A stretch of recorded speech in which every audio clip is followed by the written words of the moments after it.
Good morning. Welcome to your Thursday morning, early morning intuitive guidance. I'm Dr. Bonnie Nussbaum, America's kick-ass coach and psychologist. Here are some words of wisdom for us to get rolling today. And looking a little wind blowing today. It was 60 degrees out there this morning, but breezy. So got a little wind swept. So today we have a little section from Big Magic by Elizabeth Gilbert. Welcome, Deb. Welcome to whomever else is here. I'm thinking I might get a wave at some point, dear. Yep. Welcome, Cindy. Good morning, Carolyn. Welcome, welcome. Glad you guys are here. There's some sunshine. That is awesome. It's actually daylight. Daylight savings time is actually working, just so you know. Just so you know. A little bit of light on the horizon over there. Okay, so Big Magic, creative living beyond fear. And I really like this little section. And I made my bookmark actually yesterday's card, Allow Reclamation, because I'm still cogitating on those two questions that were amazing. So, but today it's stubborn gladness. So let's just take a few minutes to settle in. Nice deep breath. Let it go. Another nice deep breath. Let it go. Just feeling yourself opening, softening into receptivity. Ready to hear these words, ready to soak up whatever part of this is meant to color your day and your life moving forward. And we'll see what y'all have to say about this. Stubborn gladness. All I can tell you for certain is that my entire life has been shaped by an early decision to reject the cult of artistic martyrdom and instead to place my trust in the crazy notion that my work loves me as much as I love it. Hear that again. My work loves me as much as I love it. That it wants to play with me as much as I want to play with it. Good morning, Diane. And that this source of love and play is boundless. No limits. I have chosen to believe that a desire to be creative was encoded into my DNA for reasons I will never know, and that creativity will not go away from me unless I forcibly kick it away or poison it dead. So we are just creative beings. It's part of the process. Every molecule of my being has always pointed me toward this line of work, toward language, storytelling, research, narrative. If destiny didn't want me to be a writer, I figured, then it shouldn't have made me one. But it did make me one, and I decided to meet that destiny with as much good cheer and as little drama as I can. Think about that. If we met our lives with as much good cheer and as little drama as possible, how much different things would be in our world. Because how I choose to handle myself as a writer is entirely my own choice. I can make my creativity into a killing field, or I can make it into a really interesting cabinet of curiosities. Think about that. Think about if you viewed your life as a cabinet of curiosities to be explored. I can even make it into an act of prayer. My ultimate choice then is to always approach my work from a place of stubborn gladness. I worked for years with stubborn gladness before I was published. I worked with stubborn gladness when I was still an unknown new writer whose first book sold just a handful of copies, mostly to members of my own family. I worked with stubborn gladness when I was riding high on a giant bestseller. I worked with stubborn gladness when I was not riding high on a giant bestseller anymore, and when my subsequent books did not sell millions of copies. I worked with stubborn gladness when critics praised me, and I worked with stubborn gladness when critics made fun of me. I've held my stubborn gladness when my work is going badly and also when it's going well. I don't ever choose to believe that I've been completely abandoned in the creative wilderness and that there's reason for me to panic about my writing. Think about that in terms of life. There's no reason to panic about living your life. What a different perspective, right? I choose to trust that inspiration is always nearby, the whole time I'm working, trying its damnedest to impart assistance. So, good morning, Holly.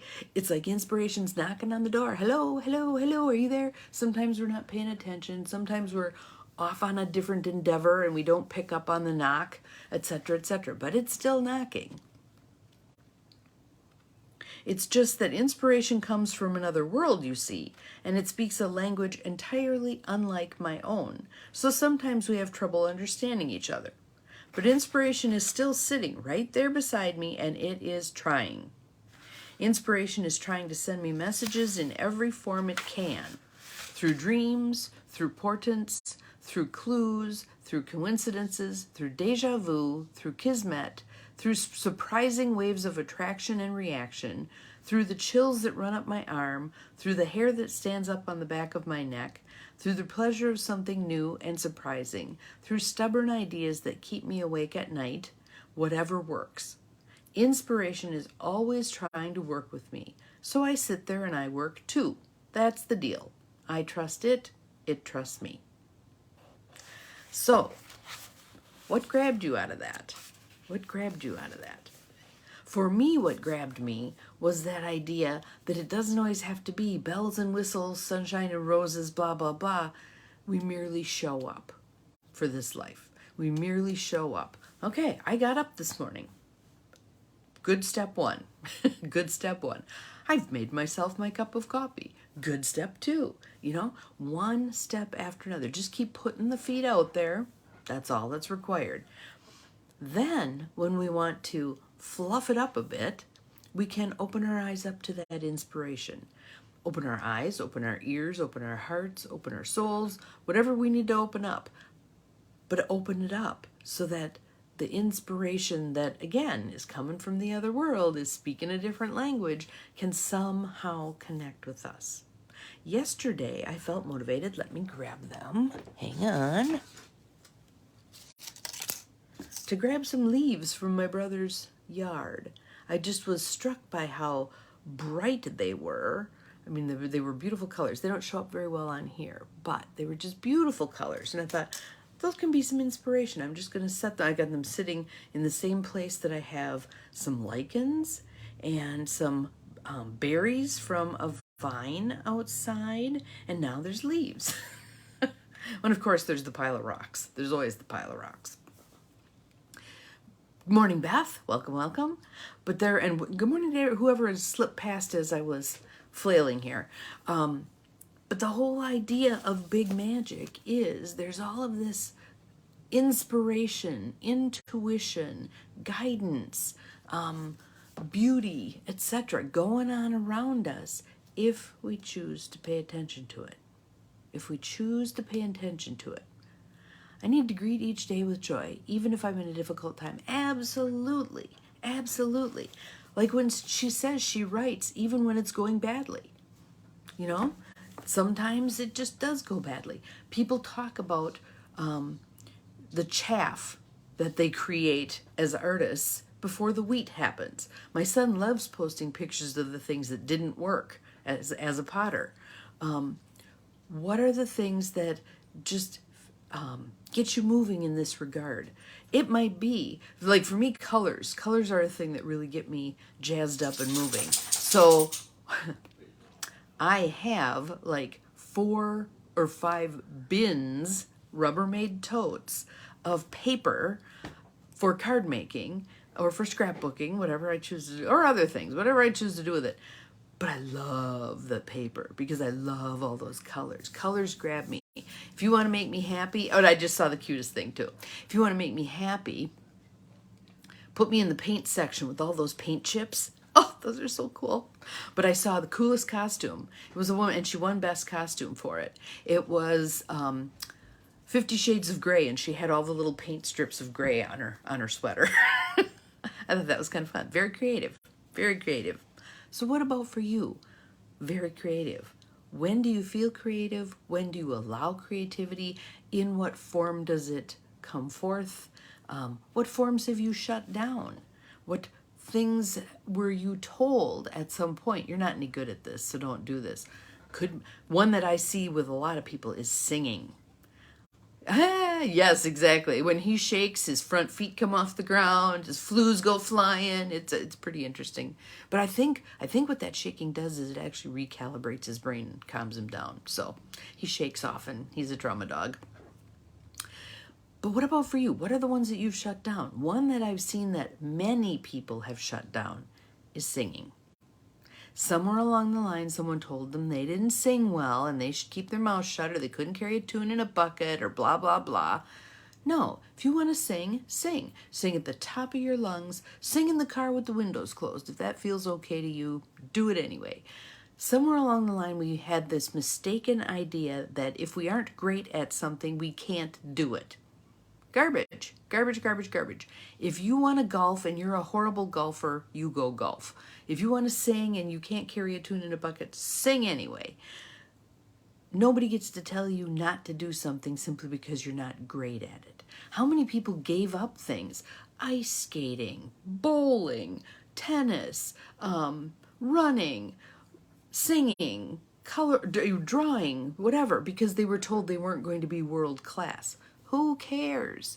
Did it bring you joy? Did it allow you to express your creativity? Then give her. Do it anyway. Do it anyway. So, and I love that. That's, just that idea. Just do it anyway. It's nobody's business. If you like it, do it. Here's my little note. Move ahead anyway. Move ahead anyway. The soul knows the way through. The soul knows the way through. So do it anyway. Doesn't matter. A piece I'm working on for myself is, for far too many years, I've handed over the authority to declare something worthy or not worthy to other people. Why? Good morning, Bonnie. Welcome, welcome. So if I was really enthused, I'm just going to pick one here. If I was really enthused about astrology and learning things and all this stuff, and someone said, that's all hocus pocus, I would let that dim my light, my enthusiasm on that particular thing. Now, forget it. It's nobody's damn business. If I am excited about something, I'm going to pursue it. If you don't like it, go do whatever you get excited about. And know that I will support you in being excited about what you're excited about. It'd be lovely if you could support me in being excited about what I'm excited about. And it varies a lot. I have ADD, so I jump around to a lot of different things. Ooh, that's cool. Ooh, that's shiny. Ooh, that's fun. Squirrel. That's just how my brain works. What were you previously enthused about? What did you love to do that someone icked on your wow, rained on your parade, piddled on your post toasties, whatever? Dig that back out of the mothballs. Do it again. Do it again. Try it out. See how you feel. You might notice that a lot of those old feelings, that inner critic that sucked up whatever that person told you about it, comes up. Address it. Don't just allow that inner critic to shut you down. Address it. Thank you for your opinion. I'm doing this anyway. Thank you for your opinion. I like doing this. Thank you for your opinion. I don't care if I'm good at it or not. It's fun. Whatever you're going to tell that inner critic, okay? So what I'd like you to do today is maybe make a short list. Maybe it's 3 things. Things that in the past you used to love to do and you haven't allowed yourself to do. I'll pick you another one. Swimming. Women in particular. Well, until I get down to a size whatever, I'm not going to swim. Bullshit. Dig out a swimsuit. Find a swimsuit. If you're large enough that you can't find a swimsuit off the rack, have someone make you a swimsuit. Go swimming. All right? We're done with this. We're done with other people limiting what we can do. We're done with us limiting what we can do. Dig it out of the mothballs. We're going to do it. All right? So that is our card for today. Stubborn gladness. Stubborn gladness. Let's see what you can do with it. More comments. I'd love to get a conversation going here about the yeah buts, the what ifs, whatever comes up when you think about resurrecting things you used to love to do but someone told you you weren't good at. All right? Have an awesome day. See you again tomorrow. Remember, you're capable of far more than you think at, including doing the things that you might think you suck at, but you really enjoy. Do them anyway. Bye-bye.